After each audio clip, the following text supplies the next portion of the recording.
Alrighty, yo, what is going on for about your boy Mr. DDG94 back with another reaction video. Today we're finna react to top 10 darkest cartoons from the 90s. Hey man, without further ado, man, let's get right into it. Darkest cartoons, gotta put Batman animated series at number 1. Gargoyles, trying to think what else. Real Monsters definitely gotta be on here. Beetlejuice gotta be on here. Spider-Man gotta be on here. Spider-Man, X-Men gotta be on here because those weren't vibrant colored shows. They were very dark and gritty at times. Courage Cowardly Dog, that'll be like a 2000. No, that came out in 1999, so I guess we can count it.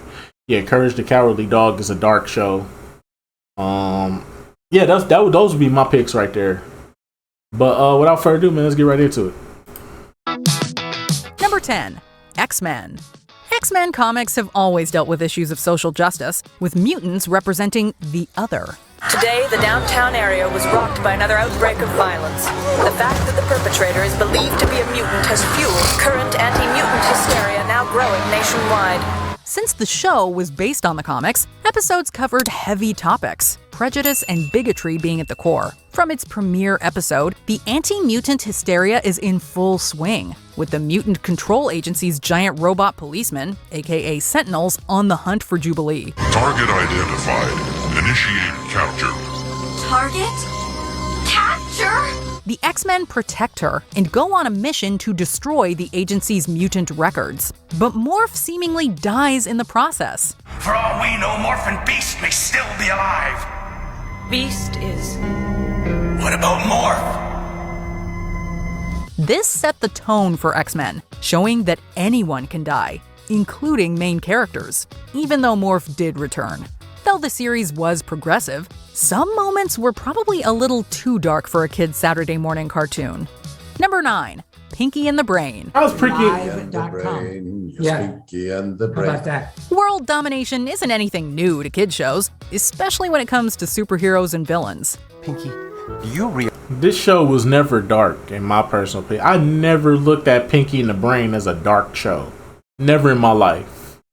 That the simplest approach to world domination has been right in front of me all along? A Bunsen burner? Pinky and the Brain, known for its political satire, took it to the next level though. Yes! In the episode The Really Great Dictator, Brain explains to Pinky what a dictator is, and he does it via song. Think big, not small. Dominoes will start to fall. And then I can be the mouse who conquers man. He goes on to sing about what he has in common with people like Genghis Khan and Saddam Hussein. Hey, God, Brain. There's also that sneaky Caligula reference in a meticulous analysis of history. Caligula was no Boy Scout. He did things that we can't even talk about. This is a kid's show, right? These are people who made our show pretty smart. We have very smart people. I don't know what the hell I'm talking We have about. a couple. We've got some Harvard types. Yeah, boy, ain't running that our the show. truth. Number 8. Animaniacs. This was not a dark Crazy show. about these shows. We are reminded almost daily about how deeply people. No, come on, Watch Mojo. How are these dark shows? These were never dark. What was dark about Animaniacs? Don't get me wrong, they had some fucked up moments, but it was never dark, bro. How? Hold on, bro. How? Connect with Pinky and the Brain and Animaniacs. It's incredible. Yakko, Wacko, and Dot always got up to crazy hijinks. With its subversive humor and endless parodies, Animaniacs is entertaining for all ages. James Garfield someone really hated cause he was assassinated. The edict from the top with Mr. Spielberg was absolutely do not condescend to the audience. This is like Rocky and Bullwinkle. It's like Looney Tunes. He makes you call him Mr. Spielberg? He does. I get to call him Steve. Is that right? I don't know. But you bowl with it. I don't. I don't bowl with it. But for a show targeted to kids, some of the episodes were very mature. Everyone knows the fingerprints gag by now. A lesser-known episode is One Flew Over the Cuckoo Clock, which opens with Slappy flipping through the slew of 90s talk shows. Men who date their lawnmowers next on Oprah. She has 50 husbands all named Timmy on Sally Jesse Raphael. It takes a turn when she snaps and seems off. After seeing the doctor, Slappy is put in a home, while Skippy gets picked up by child services. Wait, no, I don't want You're a little boy. You need to be taken care of. to. No! We'll find you a very good home. You'll like it, I promise. Now that's dark and oddly relatable for a lot of children. Because my brother at college said, hey, dude, you got to start watching this when I was like in 10th grade. And now we all watch it together, and people watch it with their grandchildren and their children. Yeah. And they get jokes they didn't get 20 years ago, all by design. Number 7. Hey Arnold. Okay, Hey Arnold was Fans kind of look dark. back on I Hey ain't gonna Arnold lie, Hey and Arnold remember was the kind of dark. laughs. The show actually touched on some serious issues. The characters clearly suffer from various mental illnesses like agoraphobia, OCD, addiction, and crippling anxiety. The Patakis are terrible parents, neglecting their youngest daughter. Hey, who's taking me to preschool? Yeah. In a minute, Olga. No, I'm Helga, Dad. Helga. Whatever. Go play outside, would you? Miriam is an alcoholic suffering from low self-esteem. Her husband Bob fits the bill of a narcissist, and the pressure Olga faces to be perfect leads to her own depressive episodes. Helga's attraction to Arnold arguably goes beyond a crush into obsessive stalker territory. Suddenly, I feel inspired. In one episode, Arnold is mugged in an alley, and the traumatic event leads him down a path of violence. And let's not forget the Christmas episode featuring Mr. Wynn's heartbreaking backstory. But I never stop thinking about her. I will never stop trying. I would give anything to see her again, to know that she is happy. Number 6. Rocco's Modern Life. Okay, We this already show's know the kinda show dark. was notorious for innuendos, but Rocco's Modern Life was pretty dark in other ways. Rocco meets Heifer's family for the first time. To his surprise, they're all wolves. In all the years I've known him, he never once told me he was adopted. Heifer didn't even know he was adopted until Rocco pointed it out. The wolves found him, fattened him up to eat, but then decided to keep him as part of the family. A very dysfunctional family. You're a loser. Why can't you be more like Heifer? What, a 600-pound cow? He's not a cow! He's a steer! Stop it! No one's fighting deer. Oh, and remember that time Heifer got a chicken bone stuck in his throat? Heifer finds himself in hell. Heck. Welcome to Heck, a friendly community. His punishment for committing a deadly sin, gluttony, is to watch his best friend die over and over again for eternity. Pretty bleak. Number 5. Real monsters. Creepy, weird, and kinda gross. That's real monsters in a nutshell. Ickis, Oblina, and Crumb are 3 monster friends living beneath a dump and attending the Monster Academy. Oh, that was a close one, right, Oblina? Oblina? What happened to your lips? The show's creative figures have cited style inspiration from Blade Runner, Brazil, and the Beatles' Yellow Submarine. Pretty mature styles for a kid's show, but hey, it works. Kids love odd creatures, and this show has some really grotesque ones. I think I got it! I give up. Oblina's lips are her main tool to scare. When they're ripped off and a human girl glues them to her own face, it's bizarre. Look at those lips!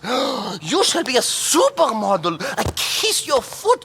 We're not sure if she's creepier with the lips or without them. Number 4, The Ren and Stimpy Show. And the award for grossest kids cartoon ever goes to... yeah. Anyone who's seen The Ren and Stimpy Show knows just how disgusting it can be.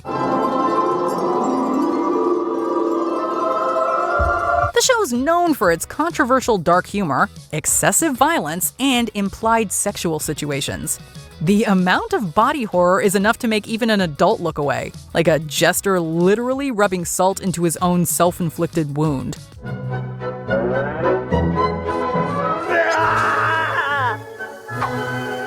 Our dear friend Billy West, Ren, ultimately Ren and Stimpy, Doug, the Red M&M, Fry, Zoidberg, The Farnsworth, professor. Yep, Professor Farnsworth. Zap Brannigan. Number 3, Gargoyles. Most definitely. Disney was really ahead of its time with this gothic drama series. The show follows a clan of night creatures who once protected medieval Scotland, but now look over modern-day New York City. Come. There's no more time for talk. Right. Gargoyles is is packed with complex mythology and Shakespearean references, but it's the violent elements that make this a truly dark show. In the infamous episode Deadly Force, Broadway visits Elise's apartment after seeing his favorite Western movie. Is that you, Broadway? I was in the neighborhood. Make yourself comfortable. I'll throw in a couple of steaks. Thanks! He plays around with her gun and accidentally shoots her. He's horrified by the literal blood on his hands, which is pretty graphic for a cartoon. Sorry, my fault. I was playing with the gun. Stupid of me. Hope I didn't break anything. The episode was censored due to the amount of blood from Elise's wound. Number 2, Courage the Cowardly Dog. Cartoon Network's wonderfully surreal animated horror series was a thing all its own. Courage the Cowardly Dog is grim, to say the least. Muriel, Eustace, and the titular Courage are an odd trio of characters living together on a dreary farm. They're always encountering creepy people like Freaky Fred and haunting supernatural beings like King Ramses, leaving poor Courage in a constant state of fright. Return the slab. Suffer my curse. The episode where Muriel is possessed by a demonic mattress is essentially a kid-friendly version of The Exorcist. And whose idea was it to have a disembodied Nosferatu-looking head floating around? You have until midnight to grow something. And if you can't, well, you were warned. Before we unveil our top pick, here are some honorable mentions. Spider-Man, the animated series. Cletus Cassidy. I would have put this on here over the who was it beforehand? Pinky and the Brain. I would have put this over Pinky and the Brain and Animaniacs. He is a straight-up psychopath. I'll take it. It must take you. Now there is carnage. Cow and Chicken. Butts, Udders, and the insanity that is Red Guy. Are you the Dr. Junk's professor of milk? The same. Oh, it would be an honor to squirt for you. First we need a sample of your work. Ed, and Eddie. Nah, this gross out humor and innuendos. Fuck out of here, man. This was the best Cartoon Network show of all time. Fuck out of here. Sarah, let me help you chew. I will help her chew. The Powerpuff Girls. Sugar and spice, and not necessarily everything nice. Oh boy. Oh.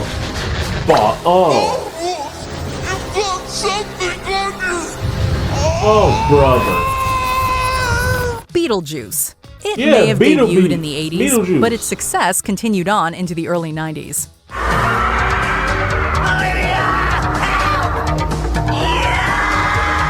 Before we continue, be sure to subscribe to our channel and ring the bell to get notified about our latest videos. You have the option to be notified for occasional videos or all of them. If you're on your phone, make sure you go into your settings and switch on notifications.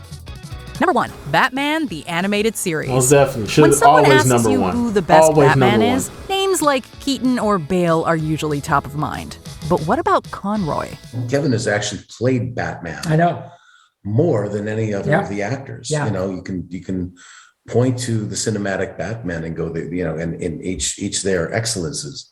But Kevin's played him for 160 something like that. Batmans and then Justice Leagues, and he's easily the most entrenched. Yeah, it's a really obviously a powerful version of that. And same for Mark's Joker. Yeah. He's played the Joker more often than Anybody even else. Cesar Romero. Arguably one of the best shows ever, Batman the Animated Series has a visual style that stood above the rest. The atmosphere is pure Gotham City neo-noir. Batman villains are tortured characters who all struggle with mental illness in one way or another. Joker is the most infamous maniacal mastermind, but antagonists like Baby Doll and the Ventriloquist are surprisingly sympathetic. According to these, Doll was furious that she was upstaged on her birthday episode and walked off the series. Baby Doll is probably one of the saddest, with Ventriloquist and his crime alter ego Scarface being one of the creepier ones. I'm talking here. Okay. Sorry, boss. Scarecrow and his fear toxin are nightmare fuel as well. This is also the birthplace of Harley Quinn, one of the most unpredictable, chaotic, and tragic villains in the Rogues Gallery. It is to laugh, huh, Mr. J? Of course, any show is only as good as its stars, and Kevin Conroy as the Caped Crusader and Mark Hamill as the Clown Prince of Crime are simply without equals. And Hamill is Mark's a dear to both friend. of us. Yeah. And as you guys know, the voice of the Joker forever in what? Yeah, how about that? A Joker. And I have to tell you, my son is a big Batman fan, and he has said on more than one occasion after he's become a grown-up that as much as he loves the whole Batman franchise, if he had to watch whatever the rest of his life, it would be Batman the Animated Series. Kevin and Mark are his Batman and Joker, respectively. Period. End of story. Thank you for taking us down all this of our trip Batman down and memory Joker. lane. This is incredible. Even though we're making RP to Mark Hamill, though. making the RP to Mark Brains Hamill. Animaniacs Yes. episodes for you guys now. RP to him. We forget we've been doing this off and on for 20. It's incredible. 27 years. So We've won the lottery. See, Watch Mojo fans, this is why Watch Mojo is so freaking amazing. Yeah, whatever. Get out of here with that mayonnaise. But anyways, let's just go about do it for this one, man. I will see you all in the next video. Most definitely some of the darkest cartoons. I'm definitely adding Spider-Man on here as well. If we gonna put X-Men on here, you gotta put Spider-Man on here too. Can't just leave out Spider-Man. Come on, Chief. Fuck out of here. But anyways, though, let's just go about do it for this one. I'll see you on the next video. Till then, peace out.